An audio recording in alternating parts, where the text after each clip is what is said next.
The other day, I was playing Halo Combat Evolved, and while I was about to finish the game, I thought about something. What would have happened if Noble Six got on the Pillar of Autumn and was in Halo Combat Evolved? That's what we're going to answer today, a what if. What if Noble Six was with Master Chief in Halo 1?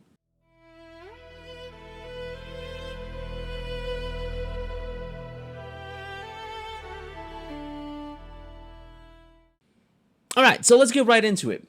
In this timeline, the only way that Noble Six is with Master Chief in Halo 1 is that Emil somehow is able to stop both of the elites trying to kill him. Well, no, not both of the elites, all of the elites trying to kill him, because they send 5 zealots after him, the team that was hunting Noble Team from the start of the game. So somehow Emil is able to kill all of them, which is quite possible considering he killed 2 of them. Now, Emil stays on the Mac Cannon, allowing Noble Six to fly away with Keyes and Master Chief towards Halo 1. Or, if you want to be technical about it, Installation 4. Now, the first thing that would happen as soon as Noble Six got into the Pillar of Autumn, he would probably be put into cryo sleep next to Master Chief and Linda. After that, the story progresses as normal. The Pillar of Autumn arrives on Halo 1 Installation 4, and obviously the Covenant is already waiting for them. Nothing really changes at this point in the story. Everything goes on as normal. The only thing that changes is that when Captain Keyes gives the order to bring the ship back to Combat Alert Alpha and get everyone ready, and says, let's give our old friend a warm welcome, he says this time, let's give our friends a warm welcome. And Cortana obviously responds, already on it, sir. So, while the Pillar of Autumn is getting ready to obviously engage the Covenant, Cortana gives the order to get the Master Chief and Noble Six ready.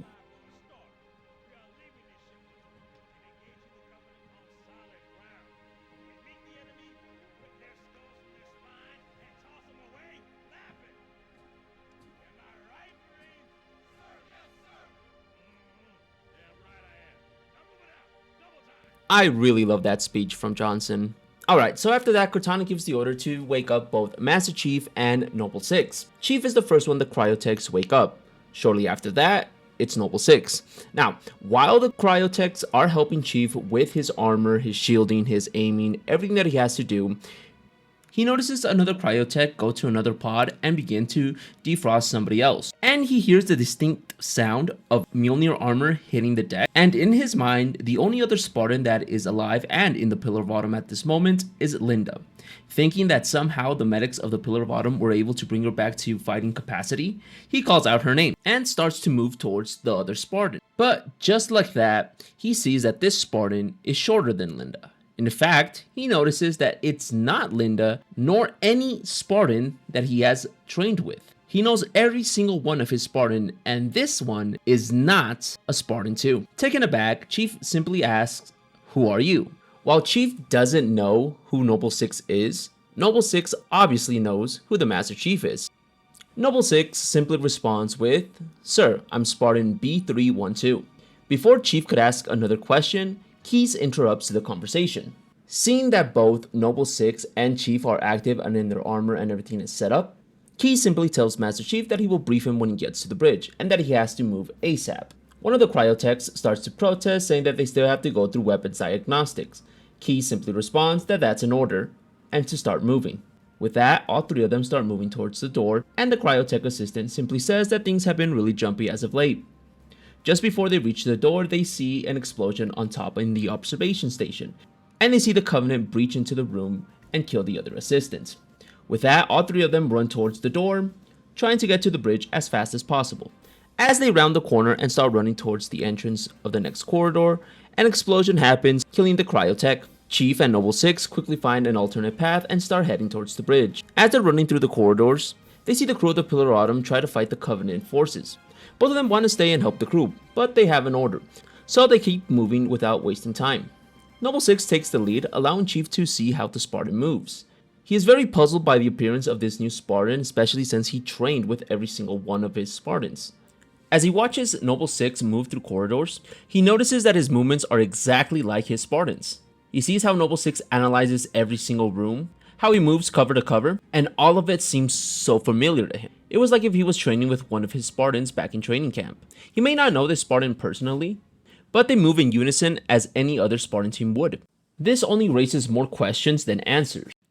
Whoever this Spartan was, Master Chief was happy that he was not alone, hoping that it was instead Linda. Still, once he got to the bridge, he would ask Keyes exactly who the Spartan was and why he has never met him, and if Dr. Halsey trained another generation of Spartans without telling him. As soon as they get to the bridge and Keyes begins his briefing, Chief interrupts him and simply asks who this other Spartan is. Keyes looks to Katana and simply asks, should we tell him? Katana at this point says, it doesn't really matter. He's here, so Master Chief should probably know who he's working with. With that, Keyes describes that Noble 6, aka Spartan B312, is a Spartan 3. Chief is taken aback, having just learned that there's other generations of Spartans. Spartans that he has never trained with, that he doesn't know personally. Chief simply asks if Dr. Halsey trained another generation. Keyes says no, that this is completely different. Cortana starts to explain what the Spartan 3s are, with the little information that she has. But just as she starts to explain, Noble 6 interrupts her. Sorry ma'am, Master Chief, I'm a Spartan 3. I was trained by the same man who trained you, Franklin. That, and I was also trained by a Spartan 2, Kurt. Another revelation hits Chief. Kurt is alive. He thought he lost him under his command, that he was dead. Now to learn that he trained the next generation of Spartans made him feel a little bit at ease, knowing that Kurt would have done whatever was needed to turn these soldiers into Spartans. Chief simply looks at Noble 6 and nods his head. With that, both Spartans understand that they have each other's back. Chief might not know this Spartan personally, but he's still a Spartan. With that, Keyes begins to brief both Spartans on the situation. But as he's explaining, an explosion rocks the Pillar of Autumn. One of the crew members tells Cortana that the main battery is offline. She informs the captain that this was their last offensive option that they had. Keyes then decides to enact the Cole Protocol and tells Cortana to get ready to leave the ship. At first, she begins to protest, telling the captain that he also has to leave the ship. Keyes says that he will land the ship on the ring and will meet up with them later. Cortana still argues with the captain, but Keyes at the end simply tells Cortana to get ready to leave with the Master Chief and Noble 6. He hands over Cortana to Master Chief and tells him to keep her safe, that she can't be allowed to get into enemy hands. Looking over to Noble 6, he tells him that he will help Master Chief complete this mission at any costs. Both Spartans nod. Keyes hands over his sidearm to Master Chief, telling him that he doesn't keep it loaded and that he has to find ammo along the way. Master Chief turns and is about to hand over the sidearm to Noble 6. Noble 6 simply declines, telling him that he's carrying something much more valuable. With Cortana now inside the armor of Master Chief, both Spartans start heading towards the exit. Just before they reach the exit, Keyes forgot to tell Noble 6 that his armor has been upgraded from the Mark 5B to simply the Mark 5. Noble 6 simply says, "Understood, sir," and both of them reach the exit and try to find an escape pod. After this, nothing much really changes during the course of this level, or this part of the story of Halo Combat Evolved. Simply Master Chief and Noble 6 fight their way through the Pillar of Autumn and try to get to an escape pod. The only difference might be that because there's two Spartans now, they're able to take down more Covenant and save a lot more Marines and crew, allowing for more escape pods to reach the Halo Ring or Installation 4. From here, we're going to jump straight to the part where Master Chief and Noble 6 land on Installation 4. Both of them would have taken the exact same escape pod simply because it was the last one before they left the Pillar of Autumn. Everything plays out exactly the same. Master Chief and Noble 6 move towards a group of survivors and they would meet up with Johnson. The only difference here would be that once they're able to secure a landing zone, instead of seeing the few drop pods from the Pillar of Autumn land, they would have seen twice as many. This again would have been able to happen because they would have been able to save twice as many Marines from the Pillar of Autumn. Cortana would have still asked Echo 419 to drop the Warthog, and this time it would only have been Noble 6 and Master Chief in it trying to save the rest of the survivors, unlike last time where they asked Johnson to spare a couple of Marines. From here, the mission plays out exactly the same, except I think Master Chief would have asked Noble 6 about his history as a Spartan 3 and how he arrived at the Pillar of Autumn. Noble 6 would have probably told him that it was part of a Spartan team called Noble Team, and that he was taking the place of Noble 6, a member that they had recently lost. Cortana would have filled in some of the blanks, because technically she was with Noble 6, well at least a small part of her was with Noble 6. Chief would have probably been surprised about Noble Team simply because all of the Spartan teams were under his command, especially during the fall of Reach. What would have surprised him more was that not only was Kurt alive, but George, another of his Spartans, was also part of Noble Team. This would have probably caused Master Chief to ask Noble 6 what happened to him. Noble 6 most likely would have still had his dog tags and simply taking them out and handing them to Master Chief. Nothing else had to be said. The only thing that Master Chief would have asked would have been how. Noble 6 would have probably explained to Master Chief that George sacrificed himself to buy Reach a couple of more days. telling Master Chief that George thought he was stopping the whole invasion. After this, I don't think both of them would have spoken to each other, simply because both of them would have been remembering all of their fallen comrades in the Battle of Reach. And the rest of the mission plays out exactly as we expected. Master Chief and Noble Six reach the escape pods, take out the Covenant, secure a landing zone, and get the survivors back to Alpha Base. And this is where we go to the second mission. Cortana informs Master Chief and Noble Six that Keyes is being held in a Covenant cruiser, the one that she was able to disable just before the Pillar of Autumn went down, telling them that with a group of Marines, they should be able to save Captain Keyes with ease. Noble Six interjects, saying that if they go in with a group of Marines, plus both of them, they'll attract too much attention and they'll have the full Covenant force on them in no time. Noble Six suggests that only Master Chief and Noble Six go in to rescue the captain. Cortana interjects, saying that they would need backup once they get inside the cruiser. Master Chief turns to Sergeant Johnson, who is also attending the meeting, and asks what he suggests. Sergeant Johnson looks over the plan and the map and tells both of the Spartans that if they're able to secure the gravity lift and secure an LZ, he should be able to come in with a group of Marines and help them inside the cruiser. Noble Six and Master Chief discuss the plan and agree that this would probably be the best case. Once they land, both Master Chief and Noble Six start taking out gun turrets and Covenant forces. They slowly but surely reach the gravity lift, where they are confronted with two hunters. Both of them are dealt with, and Cortana calls Johnson, telling him that the LZ is clear and to drop the Marines. Once the Marines arrive, all of them take the gravity lift and enter the cruiser. From here, everything else progresses exactly the same as we know from the original story. They battle their way through corridors and hangars, trying to find where they're keeping the captain. Eventually, Cortana is able to pick up on his neural implant and guides both Master Chief and Noble Six to where he's being kept. But just as they're about to reach the captain, Noble Six informs Master Chief that he will stay behind with the Marines to secure a corridor, telling them that once he gets the captain, most likely all the Covenant forces inside the cruiser are going to be notified, and they're going to need to escape quickly. Master Chief agrees with his plan, and him and Cortana move to find the captain. Once they find the captain and release him, Master Chief informs the captain that Noble Six is also here and he's holding down a position, that they need to move quickly because they made a lot of noise and more of the Covenant forces are converging on their area. They quickly move towards the last position of Noble Six, and Cortana calls for evac. Echo 419 informs Cortana that she is unable to extract them because she is facing a lot of heavy resistance and a lot of Banshee patrols. Captain Keyes tells them that he will take one of the dropships and that he will fly them out of here. As they reach the last known area of Noble Six, they're able to catch Noble Six retrieving a knife from the head of one of the elites, while the other Marines with him were shooting at the body of another elite zealot. Noble Six informs them that these two zealots were about to jump the Marines when he noticed movement in the corner of his eye. Acting quickly, he was able to throw his knife towards one of them, killing him instantly. With this, Captain Keyes, the two Spartans, and the Marines with him, plus the survivors that they were able to rescue, moved towards the hangar to get into a dropship. Once they enter the dropship, Captain Keyes kills the two hunters that were about to attack them, and informs Cortana, Master Chief, and Noble Six that while he was captured, he heard the plans that the Covenant had, telling Cortana to go into the Covenant network and look for the term Halo. She quickly does it and tells Captain Keyes that the Covenant believe that Halo is the ring that they're in, that it is a holy relic and a super weapon. Captain Keyes tells both Spartans that they're going to have to stop the Covenant from gaining control of the ring, especially if it's a super weapon that could take over the whole universe. And we move to the next section of the story. Here I think is where it makes a big difference as to what's going to happen. In the story that we know, Master Chief is the one that is assigned the task of locating the cartographer, while Keyes and his squad tries to locate the weapons cache that the Covenant is talking about. This is where I think it would differ. I believe Noble Six would be the one to look for the cartographer, while Master Chief would join Keyes in searching for this weapons cache, aka the first encounter with the Flood. Captain Keyes would suggest that both Master Chief and Noble Six locate the cartographer while he takes his team to locate this weapon cache.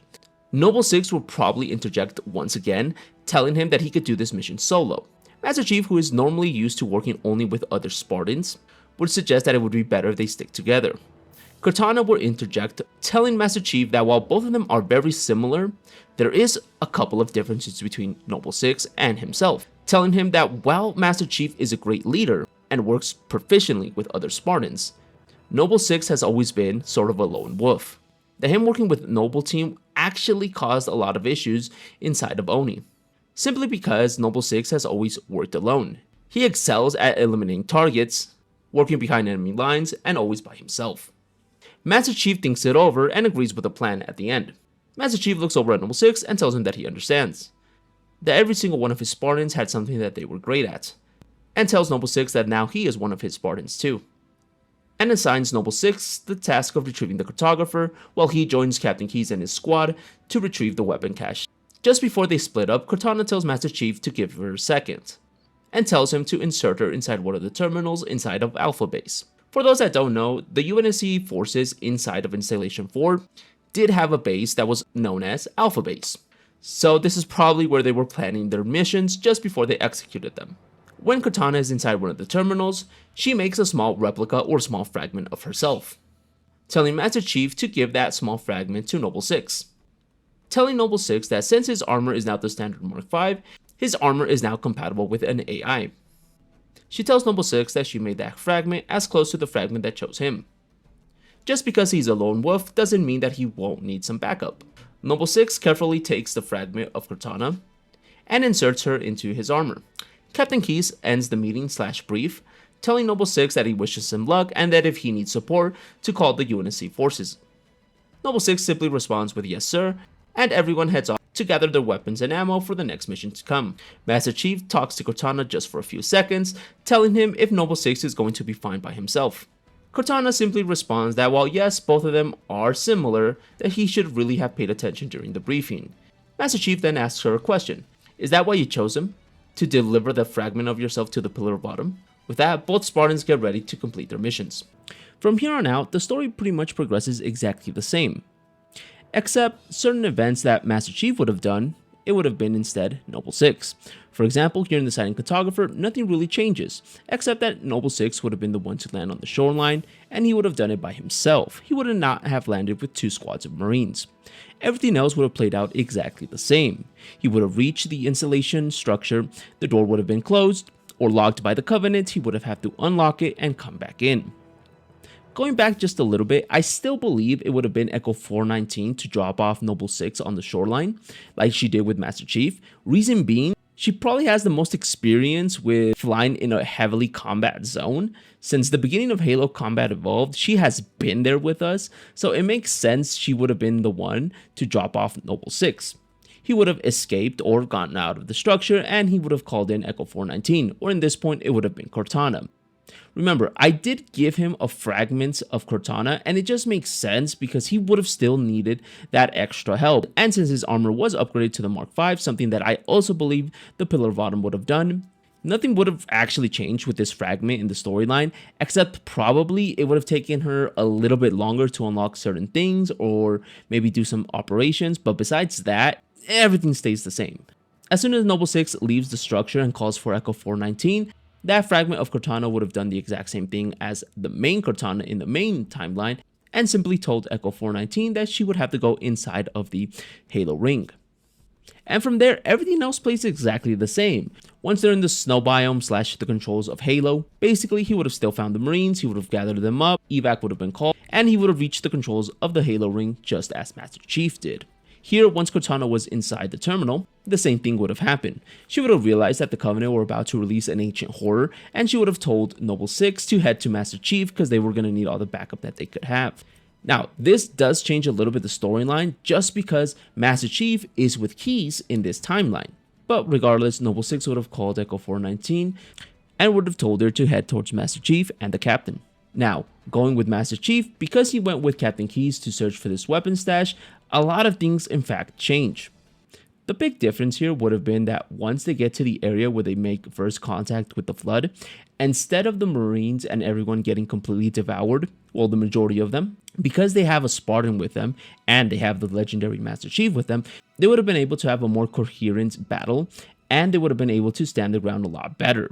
This would have caused the Marines to rally towards Master Chief and the Captain, and they would have been able to escape the structure of the Forerunners that contained the Flood.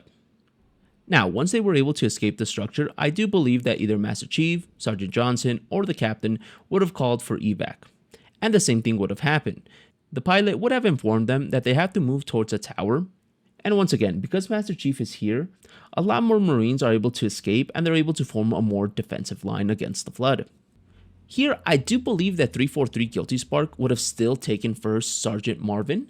If you guys don't know who Sergeant Marvin is, he is basically the first reclaimer that he chose, and he fought his way through most of the library. In the book, it is stated that Master Chief was about to give up because he was actually afraid of the Flood and he was getting very tired at this point. But seeing that a normal Marine almost completed all of the library mission by himself, personally, this is my belief, my headcanon theory, is that Sergeant Marvin is actually a Spartan 2. Now, I don't mean he was trained to be a Spartan 2, nor anything like that. No, what I mean is that he has the exact same genetic components as a Spartan 2. Remember, all Spartan 2s are the pinnacle of humanity, the best of the best in terms of genetic. Of course, he could have just been a standard Marine and he was just a badass. Completely valid too, but that's just my headcanon. Going back to this storyline and this what if, the reason I believe Sergeant Marvin would have still been taken is simply because 343 Guilty Spark was probably aware of the Master Chief. I'm pretty sure either the Sentinels or some other AI or some alarm system or something would have informed him that there was another human messing with certain terminals and certain structures of the Forerunners, but he simply didn't choose Master Chief. You could add whatever you want here as to why he didn't do it, but I still believe that he would have still chosen first Sergeant Marvin. Now, going back to Master Chief, once they reach the tower, I believe they're able to hold a defensive line and hold out until evac arrives. And once they're making a headcount of all the Marines that survived, they're about to lift off and head back to Alpha Base. Just as that's about to happen, I believe 343 Guilty Spark would have arrived once more and would have taken Master Chief. From here, the story progresses as normal and as we know it. Master Chief would have fought his way through all of the library, except he would have still been accompanied with Cortana. And because Cortana is with Master Chief, she would have probably noticed that it would have been better to keep quiet and make sure that the monitor 343 Guilty Spark does not know she is with Master Chief. Everything else happens exactly the same. Once Master Chief obtains the index and 343 takes it from him, they head towards the control room of the Halo Ring. Going back to Noble 6, once he is reaching the last location of the Captain and Master Chief, Captain Keyes would have probably gotten in touch with him, seeing that he's heading towards the last location, and told him to head towards Alpha Base and that Master Chief is missing. Noble 6 would have probably told him if he is allowed to search for him, telling him no, that Master Chief is probably fine and that he has Cortana with him. Noble 6 would have simply agreed and headed towards Alpha Base with Captain and the other survivors. Once Master Chief reaches the control room with Guilty Spark and places the index inside of the control room, things play out exactly the same. Cortana, or the fragment of Cortana left behind by Noble 6, would have stopped the firing of the Halo Ring and would have told Master Chief what the Halo Ring actually is. Guilty Spark would have confirmed this and the battle would have ensued. Once this happens, the fragment of Cortana left behind would have told Master Chief to reintroduce her with her main piece, aka the main Cortana.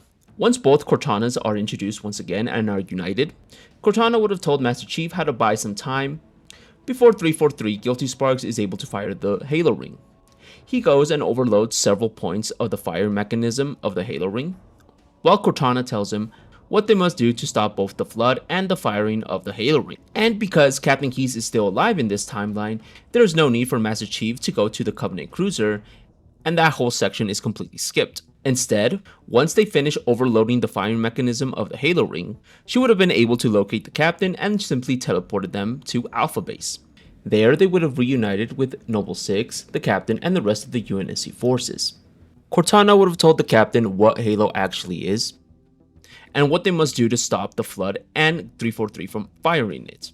The Captain would have simply agreed with Cortana, and would have given her the code/permission to overload the slip space drive of the Pillar of Autumn. From here, because of the danger of the mission, Noble 6 would have accompanied Master Chief towards the Pillar of Autumn, and both of them would have fought the Covenant and Flood to gain control of the Pillar of Autumn. There, they would have been confronted by 343 Guilty Spark, same as in the original timeline. From here, both of them would have reached the engine room, and would have overloaded the engines. Now, once they're trying to escape, instead of calling for Echo 419, I believe it would have been several Pelicans picking up Master Chief and Noble 6. Captain Keyes would have probably been the one driving the main Pelican to pick them up. With the extra Pelicans, they would have been able to take down the Banshees that were patrolling/guarding the Pillar of Autumn, allowing Echo 419 to survive in this timeline also. They're able to see the explosion that destroys the Pillar of Autumn and the ring. Cortana does several scans trying to find other survivors. Sadly, only their small group was able to survive. In this timeline, I believe maybe only 4 Pelicans full of troops were able to escape the explosion of the Pillar of Autumn. This would help to explain how other Marines that also survived the Battle of Installation 4 were able to get back to Earth. And that's pretty much it, boys and girls. This is how I think the story would have played out if Noble 6 was with Master Chief during the events of Halo Combat Evolved. To recap, Captain Keyes survives, Echo 419 survives, more UNSC personnel are able to leave the ring. It ties up some loose ends that the original Combat Evolved had, especially how some other Marines were also able to escape Installation 4, but we just never learned how. And of course, one whole mission section gets completely erased from this timeline. If I missed anything else, please let me know, guys. Definitely leave it in the comments. Tell me if you think a certain part of the story would have been different, or if I completely went the wrong direction and this isn't how it's supposed to happen, if Noble 6 was in Halo Combat Evolved. So yeah, thank you guys for watching. Definitely leave a like, subscribe, share the video. It means the world to me. This video did take a long time to make, longer than normal, simply because this is completely new to me. I've never done a what if, and I worked kind of hard on it. That's what she said. And let me know if you would like to see other what ifs, especially if you would like to see what would have happened if Noble 6 was in Halo 2, Halo 3, Halo 4, Halo 5. I would definitely love to hear your opinions and your comments, guys. So, thank you. Thank you so much for watching.